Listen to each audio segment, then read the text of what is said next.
Alright, in this video, I'm going to give you an overview of a large collection of vintage Apple Macintosh computers that I recently purchased off Craigslist. Now, I originally found this ad on Craigslist, didn't have any pictures or anything, but they were selling a bunch of Apple computers for 20 bucks a piece.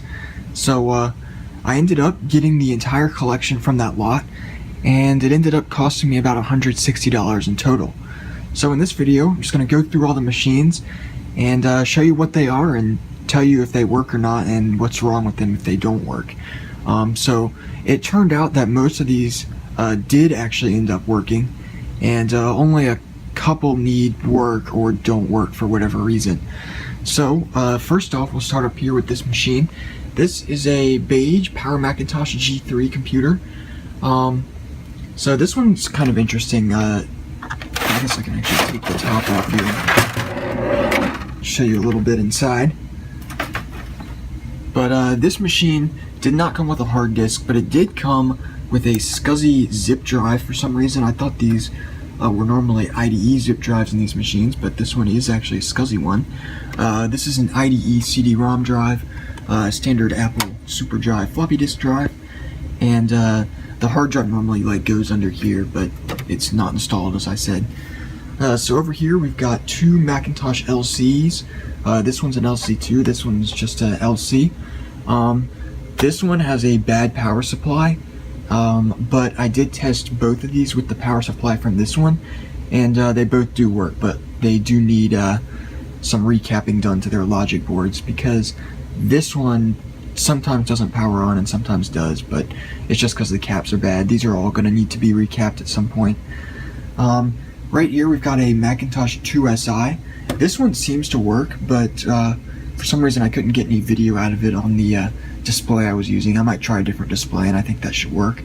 But over here we've got a, I think this is, oh, here's the cover for it. This is a PowerMac 6166. This is or actually it was originally a DOS compatible Macintosh. However, the person who owned it, I guess, took the original DOS card out and put in some sort of video card, as you can see there.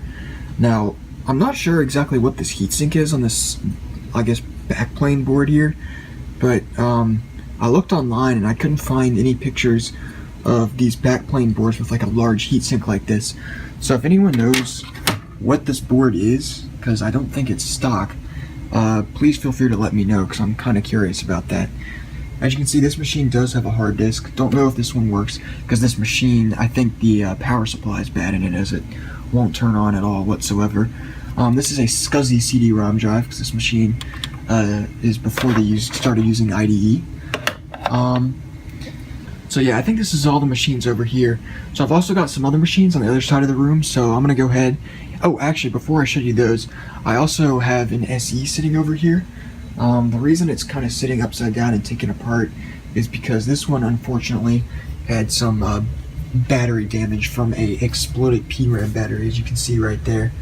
So that's what it looks like inside the machine. Sorry, there's a better angle.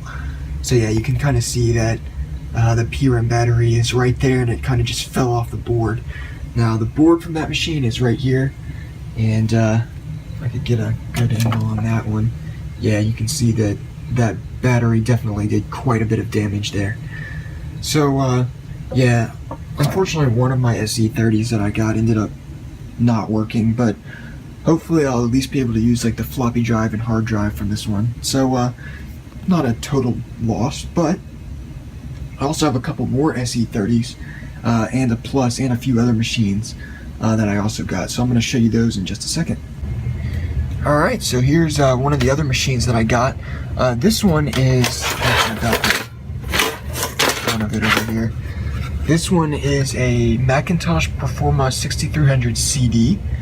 This is a PowerPC based system, and I think this has a PowerPC 603E in it. So yeah, you can kind of see inside here. I took the top cover off. But yeah, this one has a SCSI CD-ROM drive.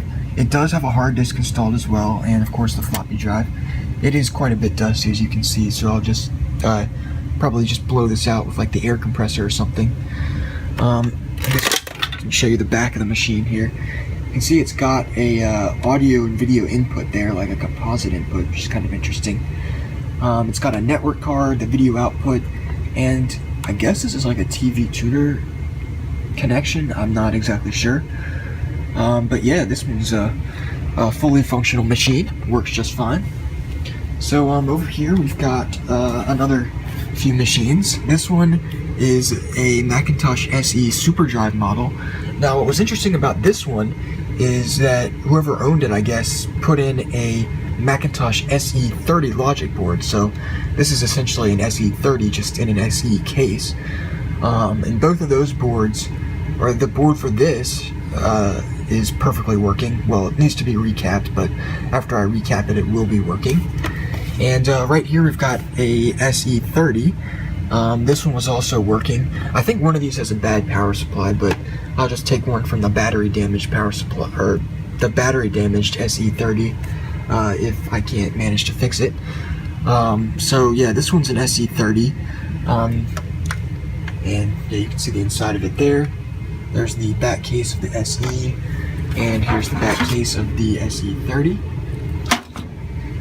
And right here we've got an Apple Macintosh Plus.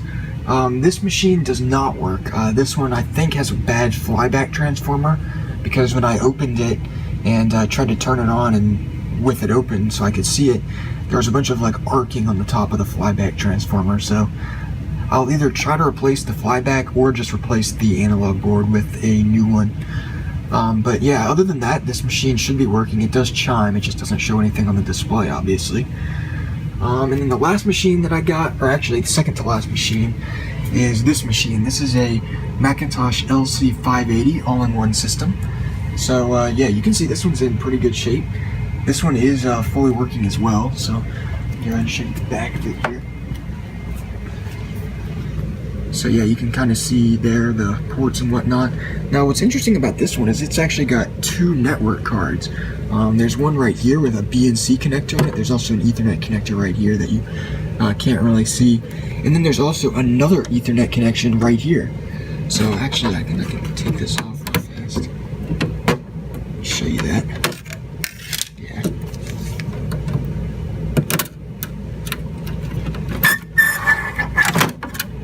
So these are kind of interesting. The motherboard kind of just slides out.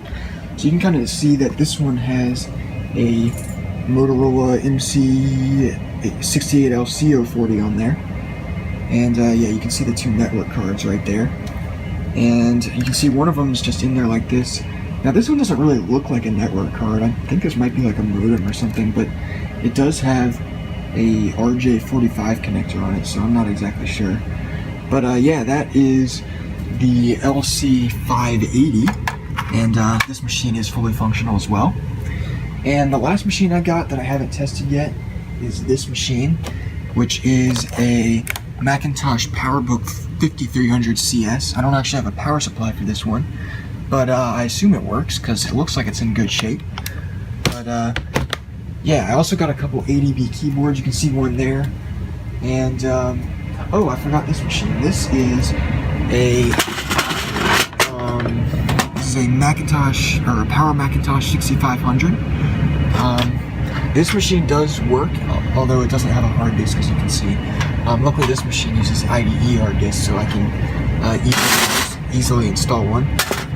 And also with these, I got two of these Apple CRT displays.